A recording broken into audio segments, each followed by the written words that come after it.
The Black Ops universe has a twisted and complex story, but I'm going to break it down and help you understand the entire Black Ops storyline before Black Ops 7 in under 30 minutes, so you know everything leading up to the brand new Black Ops 7 campaign. So from World War II to 2035, let's dive right into the Black Ops story.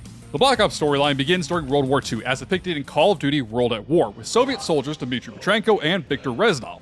They led campaigns to reclaim Stalingrad, storm Berlin, and end World War II in Europe. Though Petrenko was hailed as the hero of the Soviet Union, quite literally the day after the war ended, shifted their strategy to create weapons to confront the United States rather than glorifying old war heroes in the aftermath of World War II. In October 1945, Soviet officer Nikita Dragovich was assigned the mission to capture a Nazi scientist named Frederick Steiner, who had been developing a new bioweapon called Nova 6, a prominent element of the Black Ops games going forward. Accompanying Dragovich was his brutal lieutenant Lev Kravchenko, and Dragovich led a squad of former Soviet heroes, including Reznov and Petrenko, in the effort to capture Steiner and his chemical creation. And after a series of intense battles, Reznov's squad managed to seize a German ship that was loaded with Nova 6. However, Dragovich decided to betray them, using Petrenko as a test subject for the new bioweapon and attempting to do the same to Viktor Reznov. However, Reznov narrowly escaped as British SAS and Russian forces engaged in a fierce firefight over the Nova 6 freighter. And so to ensure no one could obtain Nova 6, Viktor Reznov blew up the ship before fleeing into the Arctic Circle. Within the following week, Viktor Reznov was captured by Soviet forces and imprisoned in the Vorkuta gulag, where he was branded a traitor. We then jump forward a little over 15 years later to 1961. The events of Call of Duty Black Ops begin with CIA operative Alex Mason, who along with Frank Woods and Joseph Bowman is tasked with assassinating Fidel Castro during the Bay of Pigs invasion. After infiltrating Castro's compound, Alex Mason seemingly kills him while the team prepares to escape by plane. Mason sacrifices himself to clear the runway, allowing his teammates to escape safely, but he ultimately gets knocked out and captured by none other than Lev Kravchenko. When he regains consciousness, Mason discovers that he has killed a body double, and he has been captured by the real Fidel Castro. Mason is then handed over to Dragovich as a gesture of goodwill between Russia and Cuba, reflecting their future relations. For 2 years, Dragovich and Steiner subject Mason to a Soviet brainwashing program known as the Numbers Program. This mind control initiative was designed by the Soviets to turn him into a sleeper agent, similar to many before him. However, Mason manages to resist the full effects of the program and is subsequently sent to the Vorkuta gulag, where he meets Viktor Reznov. Viktor Reznov, who is aware of the lethal Nova 6 gas and the Numbers Program, becomes Alex Mason's mentor. He employs reverse brainwashing techniques to shield Mason from the Numbers Program, seemingly saving him. Together, Mason and Reznov, now close allies, plan and execute a prison break in 1963, and while Mason successfully escapes, Viktor Reznov sacrifices himself to ensure Alex Mason's freedom. By late 1963, Alex Mason had returned to the CIA and was personally being briefed by President John F. Kennedy for a dangerous mission to stop a Soviet rocket launch and kill General Nikita Dragovich. During the meeting with Kennedy, Mason experienced a hallucination where he saw himself assassinating the president, a side effect of the Numbers Program to which he had been subjected to in Russia. Soon after, Mason, along with Woods and Bowman, infiltrated a Russian space facility managed by Lev Kravchenko, aiming to prevent the launch of the Soyuz 2 rocket, which could give the Soviets an advantage in the space race and give them a new satellite capable of imaging. They managed to save a captured informant named Grigory Weaver, but the rocket was launched before they could stop it. Mason, however, successfully shot it down with a portable launcher, and they were unable to capture Lev Kravchenko, which frustrated Mason upon returning to the United States.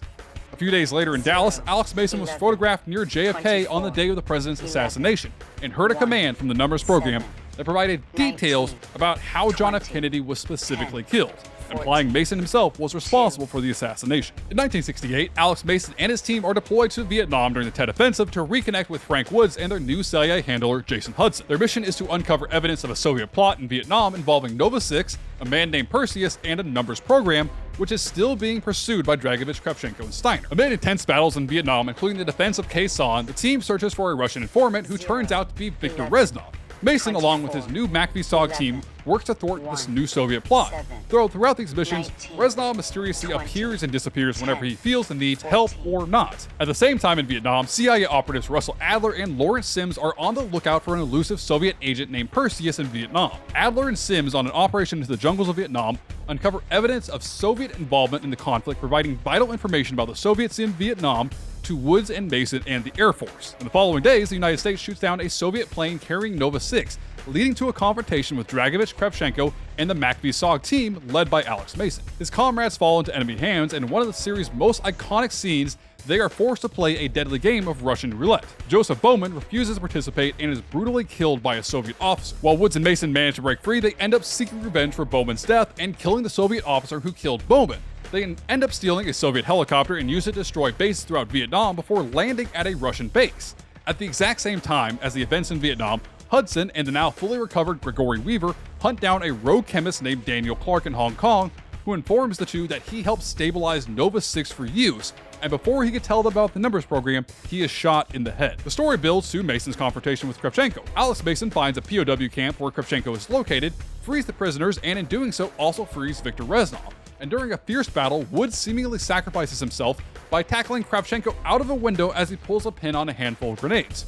Both men are believed to have died, but unbeknownst to Mason, Kravchenko and Woods would both survive. With Reznov's help, Alex Mason now escapes, driven by a desire to find the remaining members of Dragovich's group and finish what he started. The scene shifts to Russia, where Hudson, Weaver, and the CIA Strict team launch an assault on Mount Yamantau following a tip from Daniel Clark. After successfully clearing the base and triggering an avalanche, Hudson and Weaver reach out to Steiner, who reveals he wants to stop assisting Russia and instead wants to cooperate with the CIA, as Dragovich is planning to kill him now that Nova 6 and the numbers program are complete.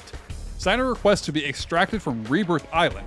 As the team makes their escape, an avalanche buries Mount Yamantau, concealing its secrets until they are revealed in the future. The story reaches its climax on Rebirth Island, where Mason and Reznov are sent to hunt down Steiner, the engineer behind Nova 6 and the creator of the numbers program. As they battle through Soviet forces to confront Steiner, Reznov finally gets his chance for revenge when they reach him.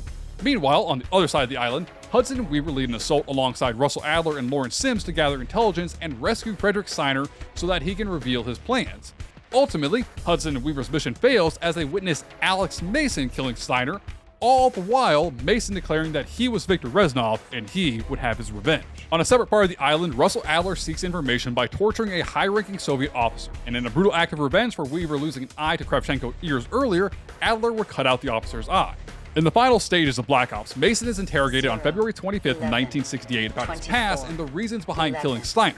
He insists that it was Viktor Reznov who accompanied him, only to discover that Reznov has supposedly been dead for years and never physically joined him after his initial escape. Flashbacks reveal that Reznov brainwashed Mason, leading him to target Dragovich, Kravchenko, and Steiner as revenge for the death of Dmitri Petrenko and for betraying Viktor Reznov at the end of World War II. Hudson, Mason's interrogator, demands that Mason decipher a mysterious sequence of numbers tied to Dragovich's command. Eventually, Mason realizes that the numbers are linked to his failed brainwashing orders, which command sleeper agents in the major US cities to prepare for the release of Nova 6 gas bombs. He also recalls the broadcast point for these numbers is a ship called the Rizalka off the coast of Cuba. The next day, on February 26th, Mason and Hudson launch a full-on assault to prevent the detonation of Nova 6 gas after escaping from a damaged helicopter. They discover that the real number station is not located on the Rizalka, but rather underwater. After swimming to the station and fighting their way through enemies, Mason manages to shut down the numbers broadcast, and at that moment, Dragovich confronts him. Hudson assists Mason in drowning Dragovich, finally putting an end to his reign of terror.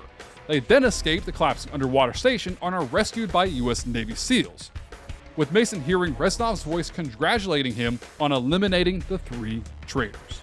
The next day, Jason Hudson receives an email from a CIA informant named John Trent, who thanks Hudson for his hard work and tells him to say to Alex Mason, "This time it is freedom for both of us," modifying the line that Reznov said to Mason when he escaped Vorkuta, hinting that Viktor Reznov survives. In the years following the Vietnam War, Frank Woods was transferred between POW camps until he eventually escaped in 1972 and returned to work for the CIA alongside Alex Mason.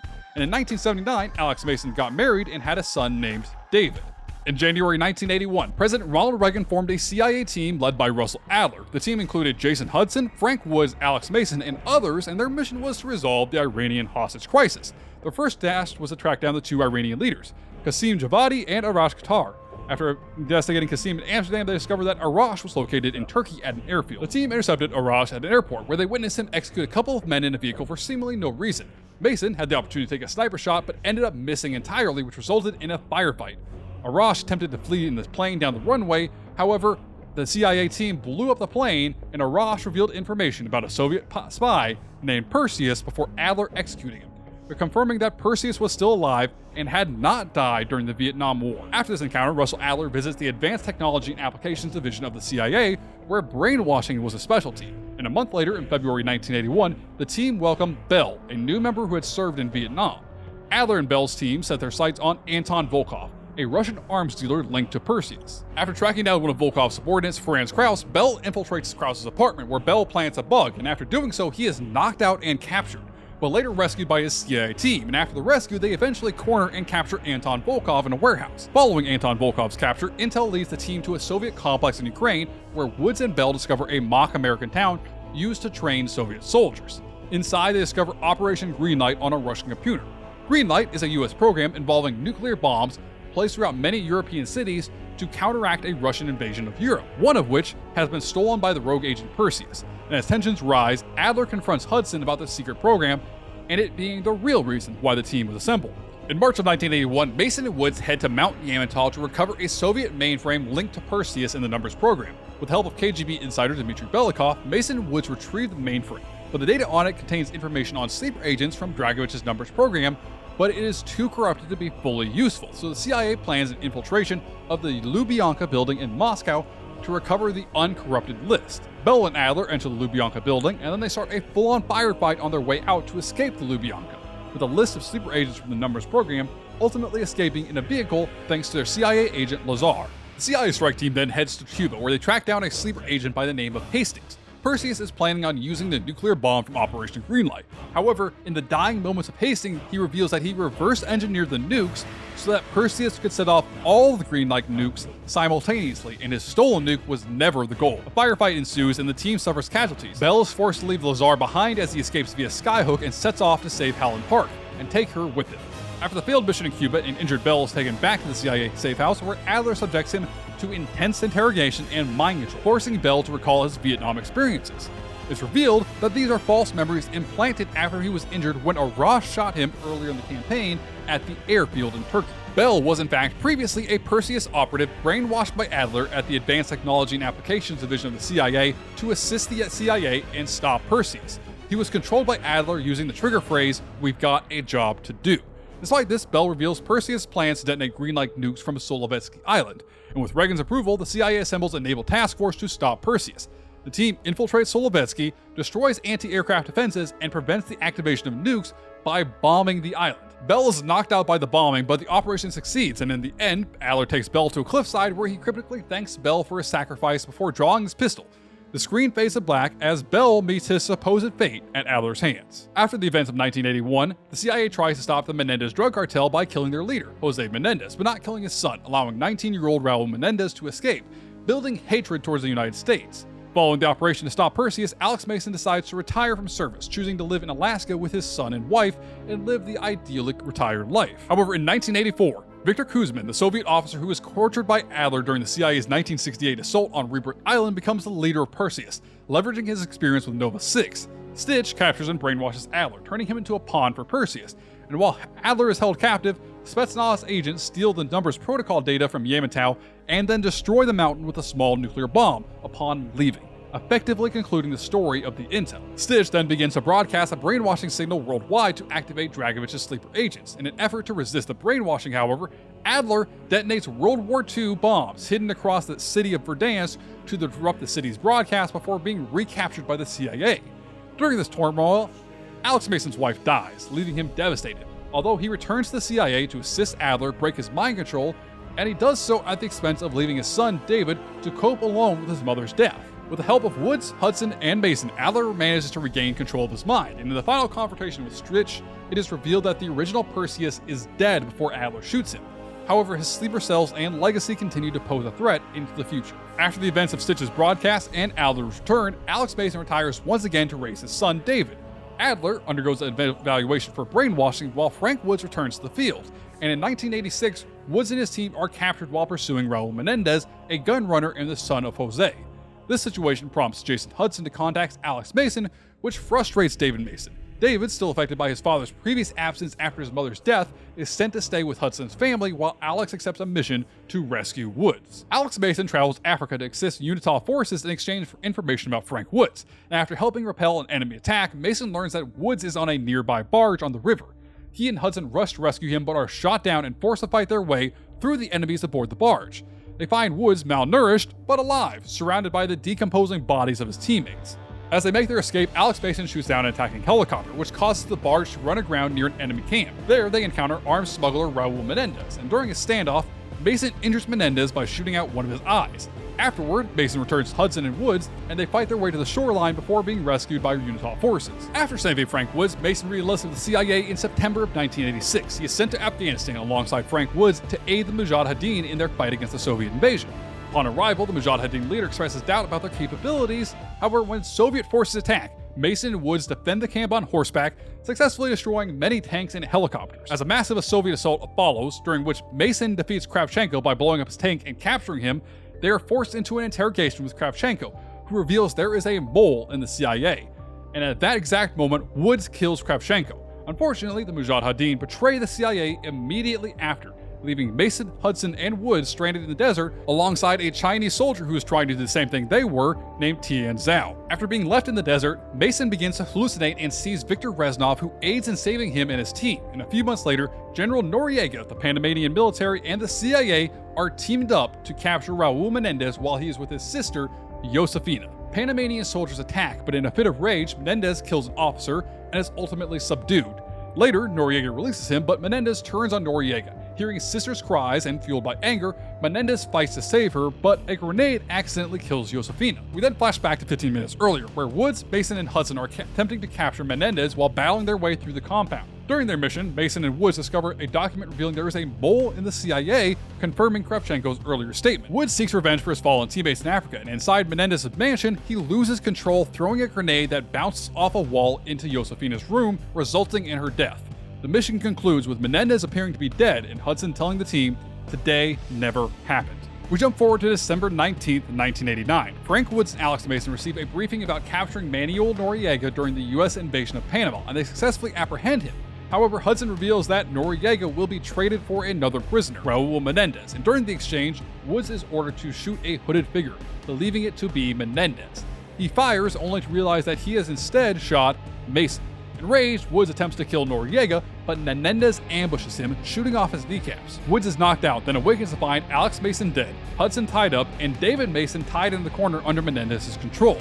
Menendez forces Hudson and Woods to choose who will die, Mason, Hudson, or Woods. And in a selfless act, Hudson sacrifices himself to save Woods and David, but Menendez kills him, leaving Woods alive to suffer. As Menendez leaves, he taunts David, promising that one day he will seek revenge for what he did. In the days following Hudson's death and the perceived death of Alex Mason, the CIA uncovers bank records indicating that Russell Adler was paid millions by Raul Menendez to help betray the CIA and have Hudson and Mason killed. As a result, he is declared an enemy of the state and goes rogue in an attempt to clear his name. In 1991, during the Operation Desert Storm in the Gulf War, Frank Woods is still recovering from a knee injury, and he is haunted by the death of Alex Mason and Jason Hudson. He leads a new Black Ops team now. In January, CIA operatives William Case Calderon, Troy Marshall, and their operations specialist and CIA handler Jane Harrow attempt to extract a man named Khalid Alawi from Iraq. However, the mission fails when rogue agent Russell Adler kills Alawi to prevent him from being captured by Pantheon, a shadowy group infiltrating the CIA. As a result, Deputy Director Daniel Livingstone suspends Woods, Marshall, and Case from operations. Later, Adler covertly contacts Woods with the code Bishop Takes Rook, directing them to an abandoned KGB safe house in Bulgaria, codenamed The Rook. There, Woods, Marshall, and Case review Adler's files on Pantheon, which is developing the Cradle, a psychochemical weapon that induces hallucinations, fear, and violence. This bioweapon is repurposed from a failed super soldier trial in 1981, which Case survived and was codenamed Case Study 1. This has left him with a persistent, haunting female voice in his head telling him to do things. To strengthen their efforts, they recruit German hacker Felix Newman and French assassin Savati Dumas, both of who are linked to Pantheon through Avalon's crime syndicates. Case and Savati Dumas assassinate a couple high-ranking Avalon crime syndicate leaders in order to get Savati Dumas on their side, and in doing so, they bring down Avalon's crime network. And not long after this, the rogue Black Ops team rescues Adler from a CIA black site but located beneath a Bill Clinton rally at Capitol Station, engaging in a battle with Pantheon forces who attacked first. In Iraq, they ally with the SAS squads through MI6's Helen Park to bomb Saddam Hussein's palace, destroy Scud launchers, and discover a crucial item known as the Cradle in Saddam's underground vaults. After tracing the Cradle back to the Advanced Technology and Applications facility in Kentucky, Russell Adler tells Case 7 Marshall to investigate. and during their mission, Case falls into an elevator shaft and is exposed to a mysterious gas residue through a damaged mask. He begins hallucinating zombies and monsters. Guided by a mysterious voice in his head, he retrieves key cards to unlock the elevator, and in a fit of rage, he attacks his team before regaining his composure. They discover the facility underwent a massive disaster in 1981 where gas was exposed to everyone and it was deemed unsafe, and the gas could not be taken out of the building. However, they also discover a missing batch of the Cradle, the biochemical weapon that was released in the original disaster and was still contained at the facility was recently removed by Pantheon. And after their mission, they learn that Pantheon's current leader is actually their CIA handler Jane Harrow, who also has ties to Saddam Hussein and is connected to operations in Kuwait. However, as they run out of intel, they try to gather information on Pantheon's plans. They execute a heist of the Lutazi crime family's casino in Avalon. Marshal 7 Felix create a distraction of the vault robbery, while Case infiltrates as a prisoner.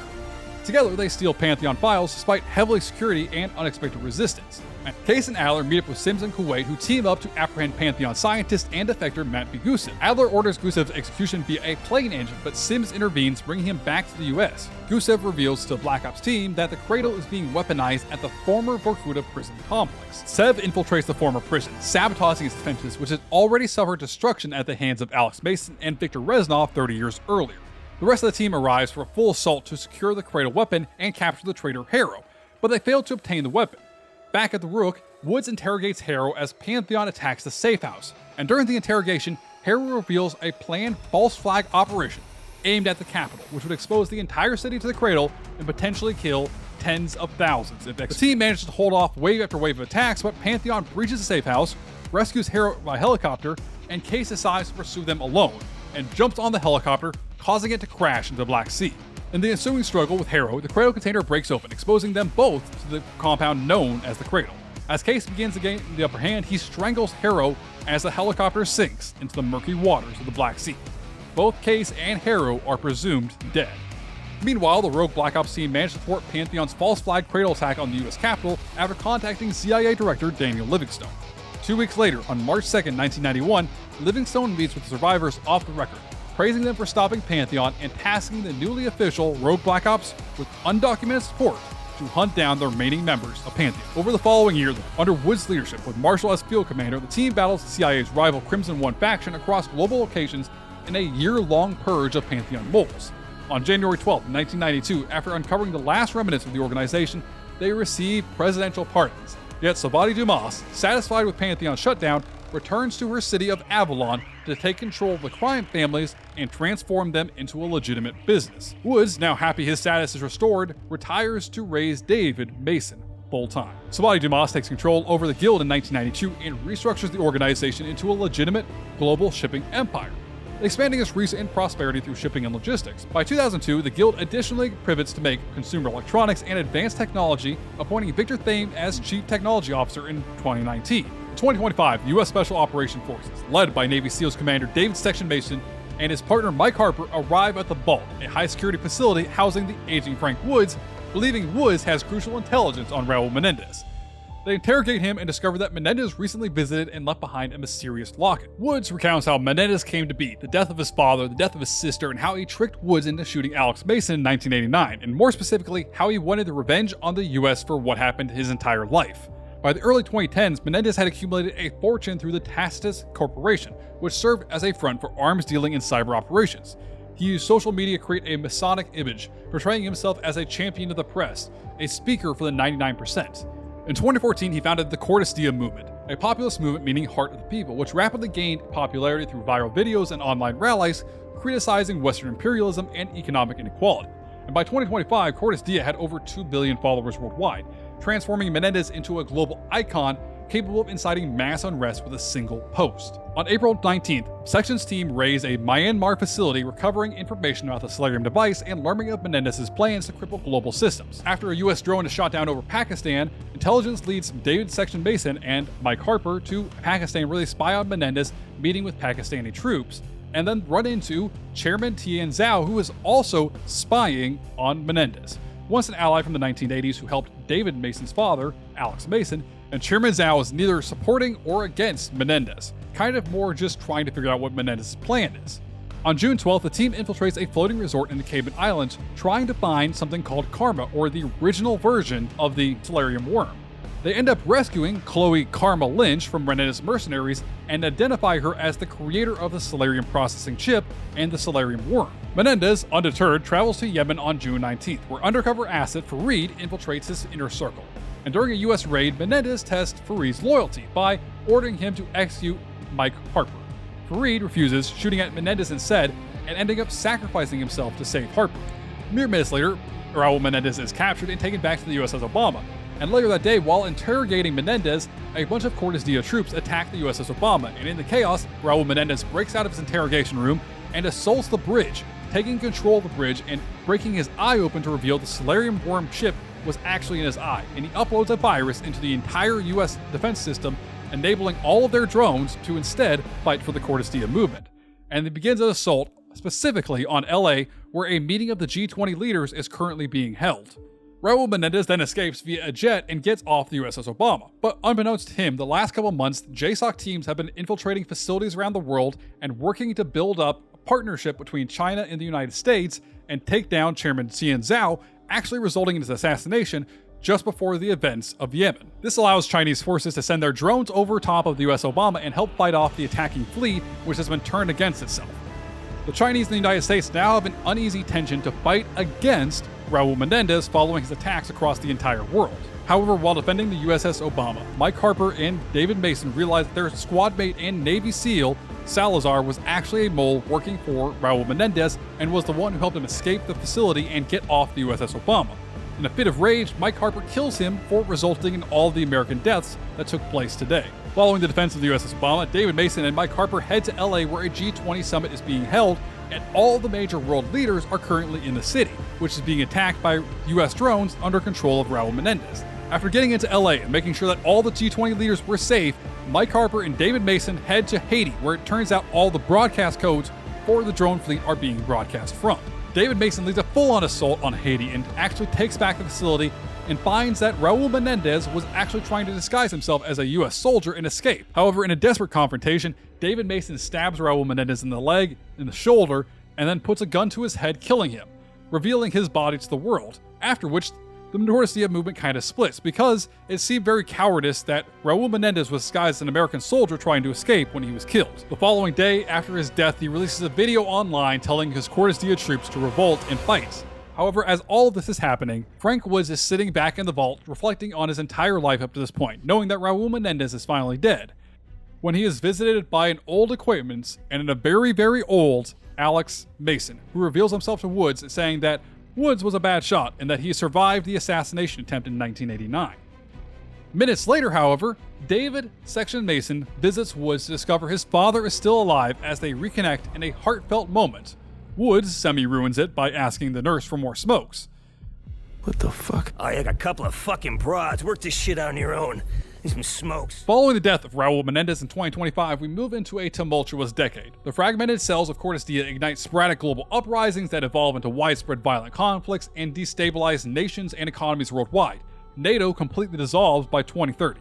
By 2035, the world is teetering on the brink of chaos, plagued by unending wars. Frank Woods and Alex Mason, now well over 100 in age, both have passed away from old age, leaving David Mason to reflect on the events of Black Ops 2 in 2025 and think if he made the right choices.